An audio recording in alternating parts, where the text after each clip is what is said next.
जय हिंद दोस्तों, स्वागत है आपका हमारे आज की वीडियो में। दोस्तों मैं संदीप पटेल आप सभी का आपके अपने YouTube channel team education Gopiganj पर बहुत बहुत स्वागत करता हूं। दोस्तों हिंदी महासंग्राम के लिए रोजाना 6 AM पर सीधा टारगेट यूपी टेट के लिए एक बार टीम एजुकेशन गोपीगंज पर ज़रूर जाइएगा और अपने दोस्तों में भी इसे शेयर ज़रूर करिएगा और लाइक कर सब्सक्राइब अगर नहीं है तो सब्सक्राइब भी कर लीजिएगा। तो आइए देख लेते हैं हिंदी महासंग्राम में आज के टॉपिक के बारे में। तो हिंदी महासंग्राम में आज का जो टॉपिक है वर्ण परिचय में व्यंजन पर अध्ययन करेंगे। इससे पहले आप वर्ण परिचय परिचय और वर्ण परिचय में व्यंजन से पहले आप स्वर को अध्ययन कर चुके हैं। तो आज का वीडियो पार्ट 3 है जिनमें आज हम व्यंजन के बारे में अध्ययन करेंगे। तो चलिए देख लेते हैं व्यंजन से संबंधित महत्वपूर्ण प्रश्न जो परीक्षा की दृष्टि से बहुत ही इंपॉर्टेंट होते हैं। मैक्सिमम 2, 3, 4 प्रश्न पूछे जाते हैं स्वर और व्यंजन से मिलाकर। तो आइए देख लेते हैं स्वर और व्यंजन से संबंधित। स्वर तो आपने पढ़ चुका है, तो आज व्यंजन से देख लेते हैं व्यंजन में कैसे कैसे प्रश्न पूछे जाते हैं और उनके सटीक आंसर क्या है। तो पहले हम जान लेते हैं कि व्यंजन है क्या। तो स्वर की सहायता से जो बोले जाने वाले वर्ण होते हैं उन्हें व्यंजन कहते हैं। जो स्वर की सहायता से बोले जाते हैं उन्हें, जो वर्ण बोले जाते हैं उन्हें क्या कहा जाता है? व्यंजन कहा जाता है।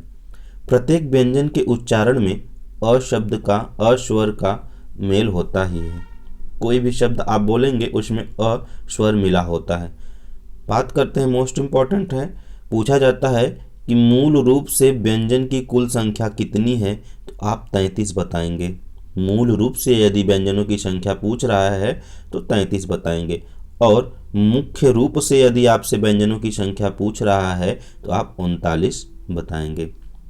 याद रखिएगा इन दोनों टॉपिकों को कि मूल रूप से जब व्यंजनों की संख्या पूछे तो 33, मुख्य रूप से व्यंजनों की संख्या पूछे तो 39 होती है। बात करते हैं उनके विभक्ति विवरण के बारे में, कैसे कैसे बांटे गए हैं देख लीजिए। तो जो मुख्य रूप से स्वरों व्यंजनों की संख्या होती हैं वो 39 होती हैं। इन्हें 5 भागों में बांटा गया है, जिनमें देख लीजिए आपके पास कितने हैं। स्पर्शी व्यंजन पहला नंबर आपका आता है। स्पर्शी व्यंजन, जो आपके स्पर्शी व्यंजनों की संख्या कुल कितनी होती हैं? 25 होती हैं। क से लेकर के क वर्ग से लेकर के प वर्ग तक की जो भी संख्याएं होती हैं उन्हें स्पर्शी व्यंजन करने। इसके बाद आता है आपका दूसरे नंबर पे अंतस्थ व्यंजन। अंतस्थ व्यंजन जो होता है आपका, उनकी संख्या कुल 4 होती हैं। उनकी संख्या कुल 4 होती है, य र ल व। उसके बाद आता है आपका तीसरे नंबर पे ऊष्म व्यंजन। ऊष्म व्यंजन जो होता है या संघर्षी व्यंजन कह सकते हैं, तो उसका भी आपका 4 होता है। शकार ह, श श ह, ये आपका क्या है? ऊष्म व्यंजन। उसके बाद आता है चौथे नंबर देख लेते हैं संयुक्त व्यंजन। संयुक्त व्यंजन मतलब होता है दो व्यंजनों के मेल से जब कुछ बनता है उन्हें संयुक्त व्यंजन कहते हैं। छ, त्र, ज्ञ, स्र आपका क्या है? संयुक्त व्यंजन है। अभी डिटेल से पढ़ेंगे। इसके बाद आखिरी आता है आपका 5वां नंबर निर्मित अथवा द्विगुण व्यंजन। निर्मित अथवा द्विगुण व्यंजन आपके 2 होते हैं। एक होता है अंग, एक होता है ढ। एक होता है अंग, एक होता है ढ। ये तो था आपका व्यंजनों का वर्गीकरण। देख लीजिएगा कैसे कैसे बांटा गया है। मुख्य रूप से कुल कितने होते हैं? 39। 25 स्पर्शी, 4 अंतस्थ, 4 ऊष्म, 4 संयुक्त और 2 निर्मित अथवा द्विगुण व्यंजन। जोड़ लीजिए 25, 4, 4, 4, 2 कितना हुआ? 25, 4, 29, 29 और 4 33, 33 और 4 37, 37 और 2 39। ठीक है दोस्तों, आगे चलते हैं, एक एक टॉपिकों पर बात करेंगे। तो स्पर्शी जो व्यंजन है उनकी संख्या कितनी है उनके बारे में जान लेते हैं। तो जो स्पर्शी व्यंजन आपने अभी पढ़ा कि स्पर्शी व्यंजनों की संख्या कुल कितनी होती है? 25। देख लीजिए क से क वर्ग की जो भी संख्याएं हैं वो भी स्पर्शी में आती हैं। च वर्ग की जो भी हैं स्पर्शी में आती हैं। जो ट वर्ग की हैं वर्ण वो भी त वर्ग के वर्ण और प वर्ग के वर्ण। तो क वर्ग से लेकर के आपका जो प वर्ग के वर्ण है आपका स्पर्शी व्यंजन में कहे जाते हैं। क वर्ग को आपको कहाँ से बोला जाता है? उच्चारण स्थान आपका कंठ होता है। च वर्ग का तालु, त वर्ग का मूर्धा, त वर्ग का आपका दंत हो जाएगा और प वर्ग का आपका ओष्ठ हो जाता है। ये आपका उच्चारण स्थान था कि किस शब्द को किस स्थान से बोला जाता है, उच्चारण करेंगे तो उसकी ध्वनि कहाँ से निकलती है, तो उनसे संबंधित जो क वर्ग होता है आपका, फिर से देखिए, क वर्ग का उच्चारण स्थान आपका कंठ है। च वर्ग का आपका उच्चारण स्थान तालु, ट वर्ग का उच्चारण स्थान मूर्धा, त वर्ग का उच्चारण स्थान दंत और प वर्ग का उच्चारण स्थान आपका क्या होता है? ओष्ठ होता है। इसमें एक चीज और देखिए, जो च वर्ग के 4 शब्द है, शुरुआती 4 शब्द है, जो च वर्ग के शुरुआती 4 शब्द है, उनकी जो संख्या होती है उन्हें स्पर्श संघर्षी व्यंजन कहते हैं। ध्यान रखिएगा, बहुत ही कंफ्यूजन वाले है सवाल, क्योंकि संघर्षी अलग होता है और स्पर्श संघर्षी अलग होता है। तो जो स्पर्श संघर्षी की बात करें तो स्पर्श संघर्षी में च वर्ग के च, छ, ज, झ जो है आपका क्या होता है? स्पर्शी व्यंजन होता है। इसके बाद इसी में बात करें तो जो प्रत्येक वर्ण का आखिरी अक्षर यानी प्रत्येक वर्ण का 5वां जो अक्षर है उन्हें क्या कहा जाता है? उन्हें अनुनासिक कहा जाता है। उन्हें क्या कहा जाता है? उन्हें अनासिक कहा जाता है। सॉरी दोस्तों, उन्हें क्या कहा जाता है? उन्हें नासिक व्यंजन कहा जाता है। किन्हें दोस्तों? सभी वर्ग के 5वें अक्षर को, सभी वर्ग के 5वें अक्षर को नासिक व्यंजन कहा जाता है। ठीक है, इसके बाद बात करते हैं अगली व्यंजन के प्रकार में। आपका अगला व्यंजन था आपका अंतस्थ व्यंजन। अंतस्थ व्यंजन में आपका य, व, र, ल आता है। आपका जो य और व शब्द है इन्हें अर्ध स्वर भी कहा जाता है। पूछा जाने वाला प्रश्न है कि य और व क्या है, तो य और व अर्ध स्वर के रूप में भी पूछे जाते हैं, अर्ध स्वर के रूप में भी जाने जाते हैं जबकि व्यंजन। अब आता है र। जो र शब्द है आपका उसको लुंठित व्यंजन भी कहा जाता है और जो ल शब्द है आपका पार्श्विक व्यंजन कहा जाता है। कंफ्यूजन र और ल में होता है, तो ल को लुंठित कहा गया है तो इसमें उल्टा कर दीजिए, र को पार्श्विक, र आ रहा है पार्श्विक में, तो र जो होता है पार्श्विक न होकर के लुंठित हो जाता है उल्टा, और जो ल होता है लुंठित न होकर के क्या हो जाता है? पार्श्विक हो जाता है। अर्थात याद रखना है उल्टा, ल में र में र आता है और पार्श्विक में र आता है तो उल्टा हो जाएगा। ल में लुंठित आता है तो ल का पार्श्विक हो जाएगा और र का लुंठित और ल का पार्श्विक हो जाता है। अर्थात एक बार कंफ्यूजन को दूर करिए, जो ल वर्ण है उन्हें लुंठित व्यंजन भी कहा जाता है और जो ल वर्ण है उन्हें पार्श्विक व्यंजन भी कहा जाता है। र को लुंठित, ल को पार्श्विक और य और व को अर्ध स्वर कहा जाता है। अगले व्यंजन की बात करें, अगला व्यंजन है आपका ऊष्म व्यंजन। जो ऊष्म अथवा संघर्षी व्यंजन होते हैं उन्हें श, श, श, ह को कहा जाता है।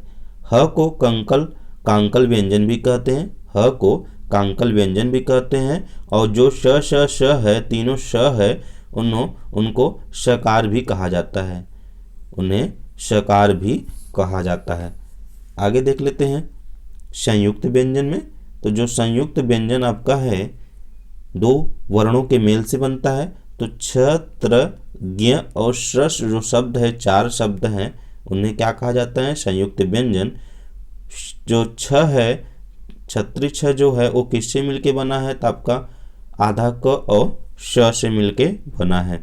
ध्यान दीजिएगा, ऑप्शन में आपका क प्लस स ऐसे भी रहेगा तो ये गलत है। क स रहेगा तब पर भी गलत है। अर्थात जो पहला वर्ण है आपका वो आधा माना जाता है।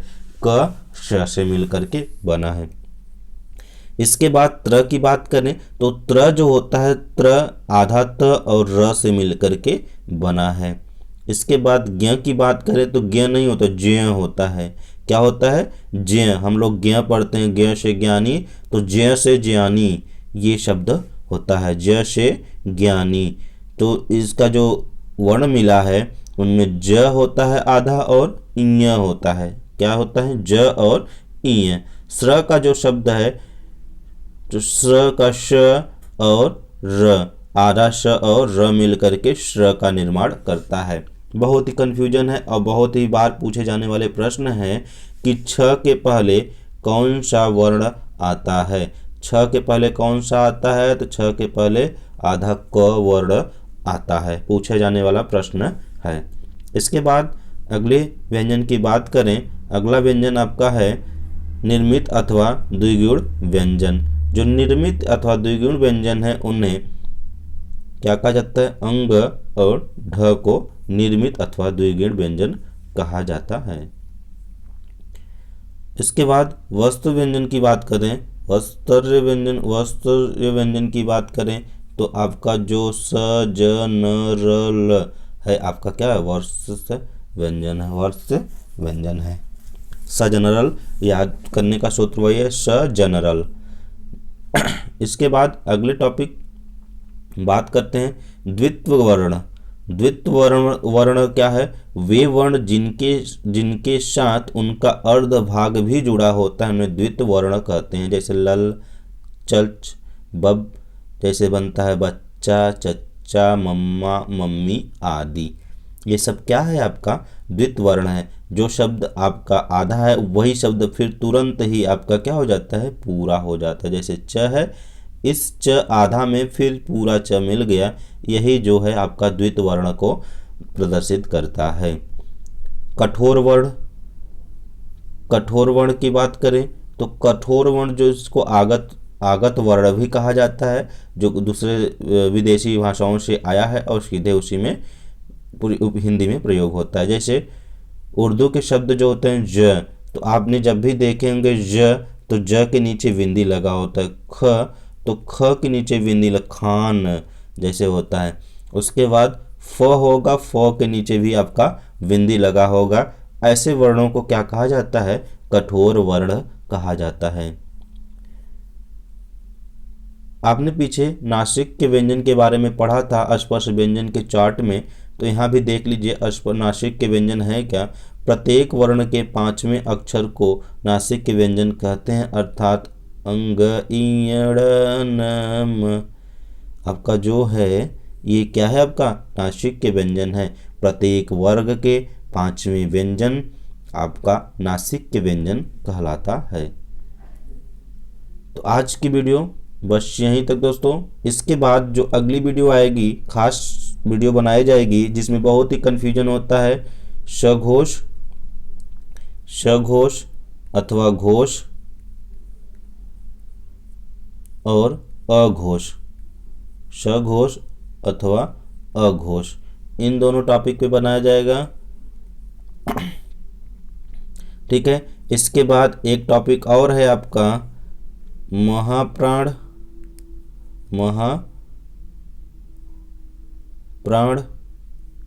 और होता है अल्प प्राण। इन दोनों टॉपिकों में बहुत ही कन्फ्यूजन मिलते हैं, इसलिए इस टॉपिक को अलग से एक वीडियो बनाएंगे जिनमें आपको सविस्तार विधिवत व्याख्यान के साथ आपको बताया जाएगा। तो रोजाना 6 बजे आपके अपने YouTube channel team education Gopiganj पर देखना ना भूलिएगा। प्रत्येक दिन रोजाना सुबह 6 बजे हिंदी महासंग्राम में टीम एजुकेशन गोपीगंज पर हिंदी से महत्वपूर्ण टॉपिकों को आप तक पहुंचाया जाएगा, जो एग्ज़ाम से संबंधित बहुत ही महत्वपूर्ण माने जाते हैं। पूछे जाने वाले प्रश्नों को आप तक पहुंचाया जाएगा। तो आज की वीडियो बस यहीं तक, मिलते हैं अगले वीडियो में। तो वीडियो अच्छा लगा हो तो लाइक करिएगा, वीडियो को अपने दोस्तों में शेयर जरूर करिएगा। और दोस्त यदि आपके नए हैं तो चैनल को सब्सक्राइब कर बेल आइकन को दबाने के लिए ज़रूर कहिएगा दोस्तों, जिससे आने वाली सभी नोटिफिकेशन उन तक भी सफलता से पहुंच जाए। आज की वीडियो बस यहीं तक, मिलते हैं अगली वीडियो में। जय हिंद दोस्तों।